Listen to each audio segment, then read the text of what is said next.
نحمده ونصلي على رسوله الكريم اما بعد فاعوذ باللہ من الشیطان الرجیم بسم اللہ الرحمن الرحیم۔ میری عزیز بہنوں، آج میں آپ کو شب بارات کی فضیلت اور اس کی برکات کے بارے میں بتاؤں گی۔ ماہ شعبان کی 15ویں رات کو شب بارات کہا جاتا ہے۔ شب کے معنی ہے رات اور بارات کے معنی ہے نجات، اور شب بارات کا معنی ہے کہ گناہوں سے نجات کی رات۔ گناہوں سے نجات توبہ سے ہوتی ہے، اور یہ رات مسلمانوں کے لیے آہ و گریہ زاری کی رات ہے، رب کریم سے تجدید عہد کی رات ہے، شیطانی خواہشات اور نفس کے خلاف جہاد کی رات ہے۔ یہ رات اللہ کے حضور اپنے گناہوں سے زیادہ استغفار اور توبہ کی رات ہے۔ اس رات نیک اعمال کرنے کا عہد اور برائیوں سے دور رہنے کا عہد دل پر موجود گناہوں سے زنگ کو ختم کرنے کا موجب بن سکتا ہے۔ حضرت ابوبکر صدیق رضی اللہ تعالیٰ عنہ سے روایت ہے کہ حضور صلی اللہ علیہ وسلم نے فرمایا، اے مسلمانوں، شعبان کی 15ویں رات کو عبادت کے لیے جاگتے رہو اور اس کامل یقین سے ذکر و فکر میں مشغول رہو کہ یہ ایک مبارک رات ہے، اور اس رات میں مغفرت چاہنے والوں کے جملہ گناہ بخش دیے جاتے ہیں۔ ایک اور حدیث پاک میں حضرت علی رضی اللہ تعالیٰ عنہ سے روایت ہے کہ نبی کریم صلی اللہ علیہ وسلم فرماتے ہیں کہ جب شعبان کی درمیانی رات آئے تو رات کو جاگتے ہوئے قرآن کریم کی تلاوت کی جائے، نوافل میں مشغول ہوا جائے، روزہ رکھا جائے، کیونکہ اس رات اللہ اپنی صفات رحمان و رحیم اور رؤوف کے ساتھ انسانیت کی جانب متوجہ ہوتا ہے، اور خدا کا منادی پکار رہا ہوتا ہے کہ ہے کوئی معافی مانگنے والا کہ میں اسے معاف کر دوں، کوئی سوالی سوال کرنے والا کہ اس کے سوال کو پورا کر دوں، کوئی رزق مانگنے والا۔ جب اس رات میں منادی اعلان کرے شب بارات کے موقع پر کہ اللہ کی رحمتوں اور کرم نوازیوں سے اللہ کی رحمتیں پکار رہی ہوتی ہیں، ہے کوئی بخشش مانگنے والا، ہم ہاتھ پھیلا کے عرض کریں کہ مالک ہم جو آگے ہیں بخشش طلب کرنے والے، ہے اللہ کا منادی جب اعلان کرے ہے کوئی رزق مانگنے والا، ہم عرض کریں کہ مولا ہم جو جولیاں پھیلا کے آگے ہیں تیری بارگاہ میں رزق کی طلب کرنے کے لیے، تجھ سے مانگنے کے لیے، اس کی علامتی آوازیں دیتی ہیں، ہے کوئی مصیبت زدہ مصیبت میں پھنسا ہوا، اس کی مصیبت کو دور کیا جائے، ہم سب جھولیاں پھیلا کے عرض کریں کہ مالک ہم تیرے رسول کی ساری امت مصیبت میں پھنسی ہوئی ہیں، مولا تو ہمارے حال پہ رحم فرما دے، اپنے محبوب کی امتی کو بخش دے، یا الہی ہم سوالی بن کے ملتجی بن کے تیری رحمت کے طلبگار ہیں، آج یا الہی آج تو ہمیں اپنی بارگاہ سے رد نہ کر بلکہ ہماری جھولیوں کو اپنی رحمت سے بھر دے۔ یہ صدا صبح تک جاری رہتی ہے۔ اس رات مسلمان توبہ کر کے گناہوں سے قطع تعلق کرتے ہیں، اور اللہ تعالیٰ کی رحمت سے بے شمار مسلمان جہنم سے نجات پاتے ہیں۔ اسی لیے اس رات کو شب بارات کہتے ہیں۔ آقا علیہ الصلاۃ والسلام کا فرمان ہے کہ شعبان کی 15ویں شب عبادت میں بسر کرو اور دن کو روزہ رکھو، اس شب ہر گناہ بخش دیا جاتا ہے، بخشش طلب کرنے والوں کا رزق اور رزق میں وسعت عطا کی جاتی ہے۔ اس رات کو لیلۃ المبارک یعنی کہ برکتوں والی رات، لیلۃ الصق یعنی کہ تقسیم امور کی رات، لیلۃ الرحمت یعنی کہ رحمت نازل ہونے والی رات بھی کہا جاتا ہے۔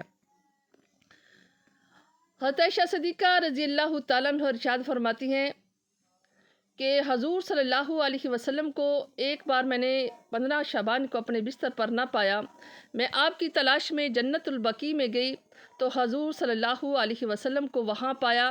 آقا علیہ الصلاۃ والسلام نے فرمایا، اے عائشہ کیا تم خیال کرتی ہو کہ رسول اللہ آپ کے حق کی تلفی کریں گے؟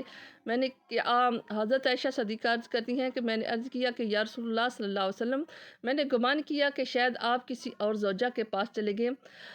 حضور صلی اللہ علیہ وسلم نے فرمایا، عائشہ اللہ تعالیٰ کی رحمت آسمانی دنیا پر جلوہ گر ہوتی ہے 15 شعبان کو، اور آوازیں دیتی ہے کوئی مجھ سے طلب کرنے والا کہ میں اسے عطا کروں۔ کہ اللہ تعالیٰ بنی کلب کی بکریوں کے برابر اس دن لوگوں کو جہنم سے آزاد کرتا ہے۔ اس دن اس رات کو مغرب سے پہلے قبرستان جائیں، قبروں کی زیارت کریں، یہ آقا علیہ الصلاۃ والسلام کی سنت ہے۔ میری بہنوں، اگر ہم لوگ یوم مزدور، یوم تکبیر، یوم پاکستان مناتے ہیں تو محض ان کو کرنا ہی مقصد نہیں ہوتا، بلکہ وہ ایام ہمیں قربانیوں کی یاد دلاتی ہیں، اپنے مقاصد کو ہمیشہ ذہن میں زندہ رکھنے کا کردار ادا کرتے ہیں۔ اسی طرح اسلامی دنوں میں چند دنوں اور راتوں کو بھی اس لیے فضیلت دی ہے کہ یہ دن اور راتیں دوسرے دن اور راتوں سے منفرد مقام رکھتے ہیں۔ یہ دن اور رات ہمیں جھنجھوڑتے ہیں اور ہمیں اللہ تعالیٰ کے خلیفہ اور نائب ہونے کا احساس دلاتے ہوئے اس منصب کے مطابق کردار ادا کرنے کی طرف راغب کرتے ہیں۔ شب بارات ہمارے لیے ایک الٹیمیٹم ہے کہ اس رات اللہ کی یاد میں اشک بار ہوں۔ یہ رات اللہ کے فیوزات کا بحر بے کراں ہے، جس میں غوطہ زن ہو کر اپنے من کو سیراب کیا جا سکے، لیکن آج کے دور میں ہم اس کے برعکس اس رات کو پٹاخوں، آتش بازیوں جیسے کاموں کی نظر کر دیتے ہیں۔ تو میری بہنوں، یہ زندگی کا کچھ پتہ نہیں ہے کہ یہ رات ایسی رات آ رہی ہے کہ اس رات ہم اپنے پچھلے گناہوں کی معافی طلب کر سکتے ہیں۔ زندگی اور موت کے بارے میں کس کو پتہ ہے کہ فجر پڑی ہے؟ کسی نے کہا فجر پڑی ہے، موت کتنی قریب ہے؟ اس نے کہا شاید ظہر پڑھنی نصیب ہو یا نہ ہو۔ ایک نے کہا کہ عصر پڑی ہے، مغرب پڑھنی نصیب ہو یا نہ ہو۔ لیکن اگر ایک طرف سلام پھیرا ہے، پتہ نہیں دوسری طرف سلام پھیرنا نصیب ہو یا نہ ہو۔ میری بہنوں، زندگی مختصر سی ہے۔ اگر ہماری 30 سال، 35 سال، 40 سال پچھلی زندگی گزر گئی ہے، پچھلے کیا ہم دیکھیں تو ایسے لگتا ہے جیسے ایک چٹکی میں یہ ساری زندگی گزری ہے۔ آگے نیکسٹ پتہ نہیں ہماری زندگی اتنی ہو یا نہ ہو، پھر ملے گی یہ شب کس کو معلوم ہے؟ کس کو معلوم ہے کہ یہ دوبارہ یہ زندگی میں شب بارات ہماری آئے گی؟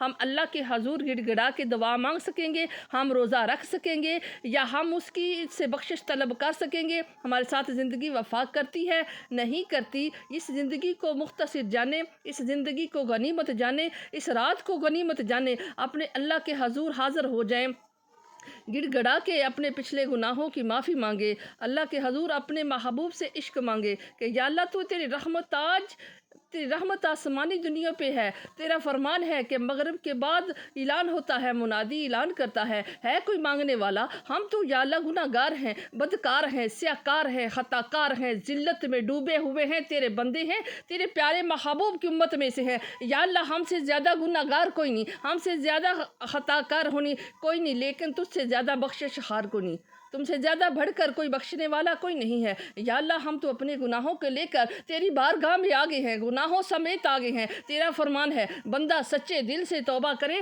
تو میں اس کی توبہ کو قبول کرتا ہوں۔ جب وہ سچے دل سے توبہ کرتا ہے، صرف توبہ کو قبول نہیں کرتا بلکہ میں اس کے گناہوں کو نیکیوں میں بدل دیتا ہوں کہ میں اتنا غفور رحیم ہوں، میں اتنا اپنے بندے سے محبت کرتا ہوں۔ جب وہ سچے دل سے میری بارگاہ میں آ جاتا ہے تو میں اس کے گناہوں کو معاف کر دیتا ہوں۔ تو ہم بھی سچے دل سے اس کی بارگاہ میں چلے جائیں کہ یا اللہ پچھلے جو گناہ ہوئے سرزد ہم سے ہو گئے، آج ہم سچے دل سے توبہ کرتے ہیں، تیری بارگاہ میں آ گئے ہیں۔